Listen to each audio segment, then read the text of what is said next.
Hello and welcome to the Empower Couples podcast, where here you get modern, non-boring relationship advice for you and your partner to communicate like pros, fight smarter, and stay on the same team no matter the challenge that you face. I am one of your hosts, Aaron Freeman. And I'm Jocelyn Freeman, but you just know us as the Freemans. And this episode is a powerful one. It's the difference between empathy and sympathy, which we haven't even been doing a good job of with each other this morning. And this is often how podcasts can go for us. So there's definitely something for us to learn as we share this with you all, because what is it you're actually looking for from your partner? And that's really where we want to go today, because empathy and sympathy is kind of misunderstood. There is a certain care or compassion or understanding that you're looking for from your partner, but really, which is it? And then we'll go into what blocks that, and then what are some steps you can take to allow for the one you actually need. And when Aaron says we haven't been doing great at that this morning, literally just a few minutes ago, as we were reviewing the content, we were not empathizing or sympathizing with each other at all. And the reason we share that is, number one, to again remind you we are human. Even though we teach these principles, we study them, everything, we still are human. And that's the thing. Empathy and sympathy, as we talk about each one, they aren't just automatically there. And even though we have the capacity for these as human beings, we actually have to consciously choose to be offering them, right? They don't just, you're not waking up and you're like, I'm an empathetic person. As we go through these, an important part of a relationship, I think, so I'm just adding, first of all, my opinion here. We'll get into some more factual things too.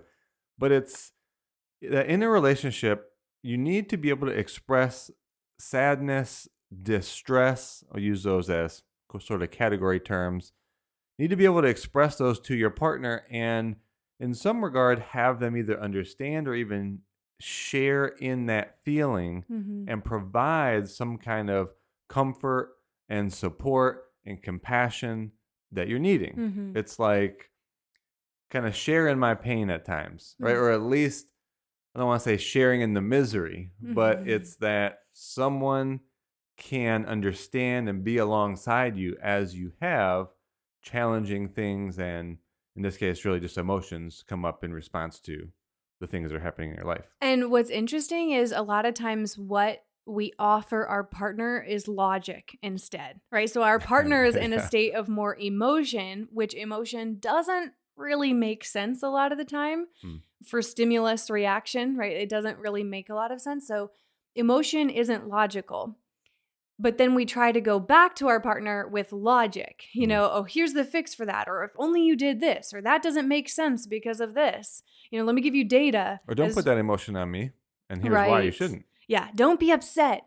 And it's funny if you think about things that don't make your partner feel better, is rejecting their feeling, making their feelings not okay, doesn't ever make them feel better. And in fact, only escalates things. Right. And I think where you can apply this as we go further into empathy and sympathy is in order to de-escalate conflicts, and also in the repair process, we need to be able to connect emotionally. And so as we go into these, I think a good place that you can apply these using our guides, which a lot of you are new listeners, we have two popular guides. One is on repair, and that one is called Making Up and Moving Forward. And the other is our newest guide on de-escalating conflicts and regulating emotions. And I think especially around de-escalation, this is where the empathy and sympathy will also be helpful. So if you don't have that newest guide, go and get it. It's $19. You can use the link in the show notes, or if you want to type in the URL, it is thecouplesexperience.com/conflict guide. So that link is also in the show notes. And with that. And to your point, a lack of sympathy or empathy around stronger emotion is what turns something into a conflict and or escalates it. So let's talk about what these two are and how they differ, what blocks it, and then the steps for you to take so you can actually provide the one your partner really needs. And Aaron, you kind of were starting a history lesson, right, on where these terms come from as you're writing notes.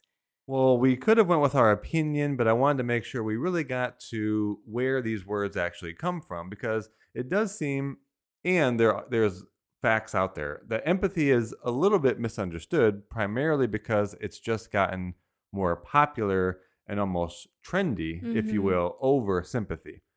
Because sympathy, and for those of you that are like me, you'll like this short section on a little history, but empathy is actually not a very old word. Mm. It was first coined in 1908 and used primarily in the arts to have a word that can describe how you feel as you observed art or the natural world. Hmm. So you see a beautiful sunset, you're out Mm. in nature, the wind is blowing, the trees, and it was a way to describe the feeling that someone got in observing the Mm. natural world. Mm. And it wasn't until 1928 or around then that it was kind of picked up by psychologists to be used in interpersonal use to understand others' emotions. Interesting. So its root is Greek, meaning feeling, emotion, or passion, but its use actually comes from a German word meaning in feeling. Hmm. So it generally means to like put yourself in another's shoes, and it's that you understand the feeling. And as a key, as I move into sympathy, it's not that you necessarily share in the feeling. Yes. So, shorter here, sympathy is a much older word, Mm. 16th century, and generally it means to both understand the feeling of another and share in it. So, in a sense, you need to have the personal experience to go along with what that person is saying. Then, as they express it, you kind of recall that experience yourself so Mm. that not only are you understanding it, but now you are actually feeling that with them. It's really more like mirroring because the prefix is sim, like symmetry, or to mirror exactly on both sides. So that's where the symmetry, I think, has been a little bit misunderstood from empathy. It's that someone shares their experience on your side, it's mirrored. Not only do you understand, but you're also sharing in the feeling. Yeah. So I think to summarize, right, empathy is the ability to put yourself in their shoes, whereas sympathy is I'm feeling with you. Or like I'm kind of in the experience. And we were watching the end of a show last night. I won't even describe exactly what the show was, but there was an emotional piece around the person passing away, and I was definitely crying because she was a mom, and I was thinking about I've got a daughter, and if only I passed away, and Aaron was even emotional about it. But the point is, we were sympathizing in that moment. We were feeling with the characters because the best friend was devastated about the loss, the husband was devastated. And so we were feeling with that moment. That was sympathy. Yeah, which from personal experience, we're now parents. So we can sort of elicit or bring up the feeling of that loss, as well Mhm. as we both have had people pass away. So that's where the sympathy is able to come from, that we've had the experience. And now, if you will, the movie is expressing that to us and we're feeling with it. Whereas in contrast, there are times with Aaron where you are maybe sharing about your perspective on a topic, whether it has to do with me or someone else. You're sharing how you feel about it.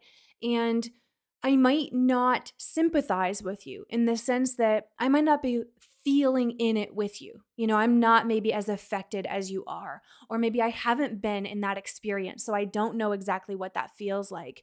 And so it's more of like an observation mode, and I can listen and hold space for it and empathize with you, right? Like I can Hmm. try to put myself in your shoes and really go like, "Oh yeah, wow, that does seem hard." Right? I might not know what it feels like to be in that moment, but yeah, I get it. Like I could imagine that would be difficult, or I can see why you're frustrated or hurt from that.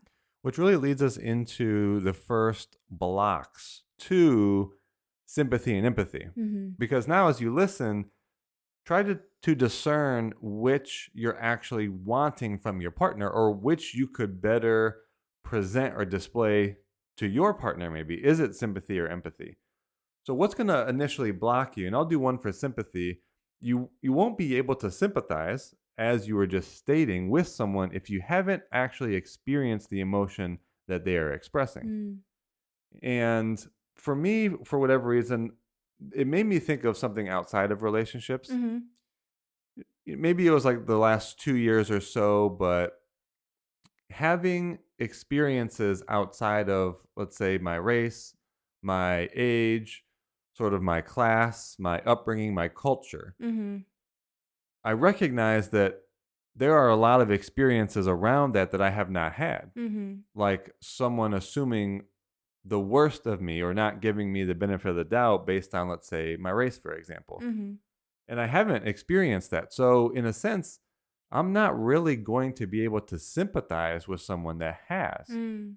Kind of the best I can do right now is empathize. Mhm. So, that's the first block to the sympathy side would be haven't actually had that experience. I would also say with the sympathy piece, not having the experience, but also kind of being emotionally removed from it, as in you've blocked yourself from feeling it. So maybe you actually have, Hmm. maybe not related to what you were just describing, I right? would But say this is a second block. Yeah. yeah, exactly. A second block. But let's say it has to do with something with me. And we went through something recent with a friend and I was feeling shattered, right? And I was feeling kind of this despair moment for what was happening. And you were actually able to sympathize with me, not just empathize, but be with me in that emotion. And I think it's because over the years, you have really allowed yourself to open up to those feelings more that maybe you had blocked off. Would you agree? Like in the past, you weren't letting yourself go there or feel those things, and now you are more? Yeah. And I had referenced that example later on, but Okay, since you're sorry. bringing it I'm up, no, it's spoiling it. fine. Yes. So the second block here is just not allowing it for Hmm. different reasons. And it could be that the emotion is too much. It reminds of a past trauma, Mm. or one doesn't have like the emotional awareness or intelligence. So I guess to your question, yes, kind of on both pieces, I'm actually allowing myself to feel it. I Hmm. don't think I have any past traumas that I was blocking from. It was just my like lack of emotional awareness and how to. Hmm. So now, number one, I've had the experience in a sense that you were experiencing, but I'm also allowing, because of a raise in emotional awareness, to actually feel the emotion that you were also feeling. Yeah, that's true. Did you want to, before switching to blocks to empathy, were there any other blocks for sympathy that you wanted to bring up? I don't know if I want to categorize them Okay. specifically. We'll just move to the third block, Okay. and it's self defense from feeling as if what your partner is sharing, that you're taking on the responsibility, that you're being blamed, or that the feeling of guilt is coming with what they're saying. That's And true so guilt. so it's a self-defense from actually feeling emotion of guilt or blame. That's so true. The word guilt really struck a chord when you said that because it's like, okay, I see you're upset and it has to do with me. Maybe I'm involved in the situation. And because I feel guilty about that, I feel wrong, I feel shame, even, if it really goes deep, it's like, no, no, no, I don't want to feel that. So therefore, you can't be upset. Mhm. Because what you're feeling now makes me feel something and I'm not comfortable with feeling that. So yeah, that is a hard one, especially of being involved and to go beyond the guilt, beyond just thinking about yourself and focusing on the other person. And that's gonna be a block from both empathy and So true. sympathy. Yes. We'll give a fourth block here, and that's just not even listening to the other to gain understanding, Mm. Yeah, here we which do have to is listen. yeah, which is the required first part to empathy or sympathy. Mhm. It's that you're actually listening to your own internal dialogue about the logic side. Do I agree? Do I disagree?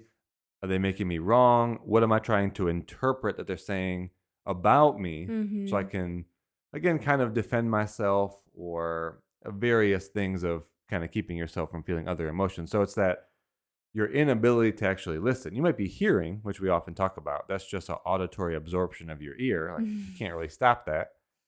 But it's you're not listening to them Mhm. for their experience.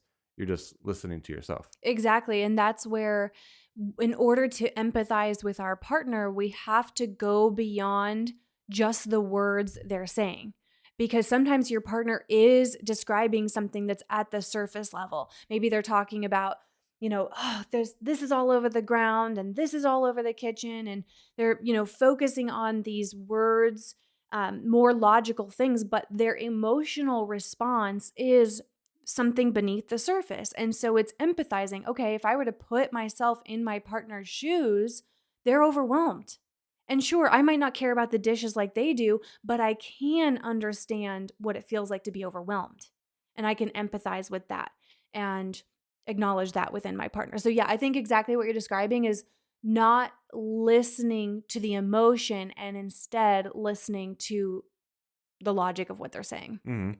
So it kind of as a natural transition to what steps can you take to better sympathize and empathize with your partner then? Well, the first one would be listening to understand. Mhm.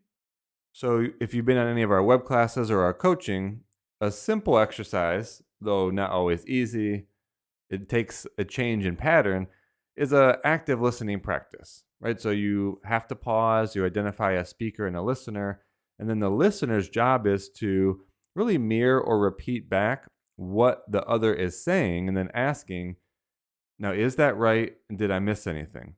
And you might have to do that a couple of times because what you'll find is what you initially think that you heard is not what they were trying to convey. Mhm. And even for good listeners, that's not always the case that you were missing something. It's that the speaker is starting to paint the picture of what they're trying to convey. Mhm. So even slowing that down and saying, hey, so what I'm hearing you say is with the dishes and with family in town, you felt like you've had to keep up even more with organizing and cleaning and you feel overwhelmed. Well, and that might have been all of it, right? So, Mm. but I would say, is that right? Did I miss anything? Mhm. And you might say something like, well, that is right. But I also realize that I just kind of feel stressed and I don't feel supported. Mhm. See, it's when someone mirrors something back to you and you hear it, it allows you to process a different layer. Like, that is right. And I feel understood. And thank you for that. And I realize, oh, you know what? Maybe it is more about support. Mhm. So Well, it allows you to get to layers deeper than what the speaker conveyed. But we don't usually get there because a listener is already kind of in defense or, they're just hearing, not listening. and I'm not at all trying to backtrack, but I want to underline Sure. something from that because people listening and hearing that and maybe going, okay, so fine, Freemans, if I acknowledge that what they're really saying is that they don't feel supported, but I'm feeling defensive because I do a ton to support them. And so it'd Mm, be easy to go back with, how could you not feel supported? Because don't you see I'm doing this and I'm doing this? And the thing is, it's very easy to take our partner's feeling personally because you have all this data to back up yourself and all the stuff that you do and why you're great. And you have to remember that emotions don't always make sense, meaning emotions aren't about data. They aren't about everything, also, right? It could be just the experience they're having in that moment. So, to your point right here about being able to actively listen, if you can stay just focused on, okay, I've been in my partner's shoes. I have felt what it's like to not feel supported even though I know I have support. I know what it feels like to feel overwhelmed even though it's, no one else's fault, right? So just try to take yourself out of it and not have to defend yourself. So the next step is if you were trying to sympathize, meaning that you're feeling and sharing in the emotion that they're expressing, you would need to allow yourself to feel the emotions similar to what they're feeling in your body. Mhm. So this is a practice of as your partner is sharing, you actually kind of it's a more advanced, but you are not actually well, you're listening with your ears. You're hearing with your ears. You're not actually listening with the ears. I feel like you're listening with your body Mm. because you actually have to let the emotion be felt like somewhere in your body, right? And Mhm. if you've had the experience of being overwhelmed or stressed or disrespected or not loved, that's going to like land for you somewhere like maybe in your stomach or your heart or your neck or your chest. Like it's allowing that feeling in your body and that's really the step to sympathizing. It's interesting you say that because as you were describing that, I was thinking of two different scenarios. So I just started therapy, specifically EMDR, which is a certain kind of practice and modality. I'll give you guys an update later on about that. But the therapist is definitely not sympathizing.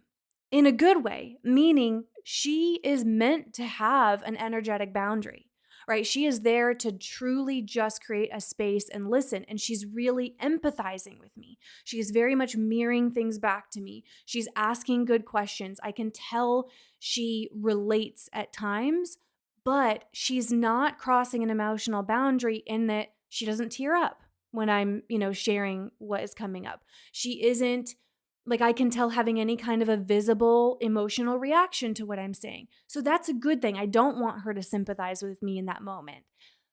But there's another time where I might be talking to a best friend or I might be talking to you. Mm. And maybe it's about something related to our daughter or a family member and it's involving both of us. I would, hope that you would sympathize with me, right? That we could kind of be in that moment together, feeling together.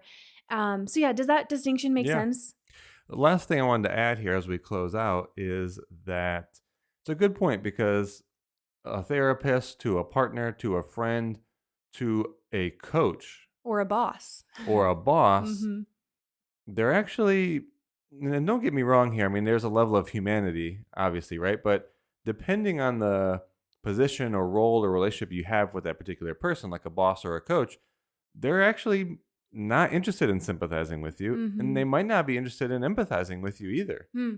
Like they might hear you, but they don't care to understand because they're actually there for an outcome. Mm. And I mean, a good coach might, like in business, might be like, okay, I hear you. And I don't care because that's a bunch of limiting beliefs. And what are you not going to do? Like, Mm. that's not going to produce a better result in your business. That's That's true. not going to. So, really segment what it is you're looking for from your partner. Because if you're actually looking for the coach role from your partner, Mm. well, they might not sympathize or empathize. Mhm. If you're looking for a deeper connection, if Mhm. you're looking for emotional intimacy, well, then you might be in the realm of looking for a sympathy. Mhm. So it's really not all the same. Empathy, sympathy, and sometimes just get me out of this. Like I express the emotion, but what are we going to do to just move on and move past it? You might not want sympathy or empathy. You just need action. You need someone to speak to your greatness. You need someone to like not listen to Mhm. what state you're in so that they can just get you out. Right. So true to your point exactly, you need to know what you're hoping for from your partner. And if you have felt like there's been a missing, like maybe you two are really conflicting with each other, you're like oil and water, you just seem to not get each other, then it's like, okay, are we working on empathy here? Or are we working on sympathy? Because then you can communicate to your partner, hey, I'm just hoping for some empathy. Could you try to put yourself in my shoes? Or if you're going through a tough situation together, whatever it has to do, like, hey, like, I want to know how you're feeling. I want to be able to sympathize with each other and kind of be in this experience, relate to the emotion. So knowing what you're hoping for is key. And then I would hope that your partner is listening to this episode.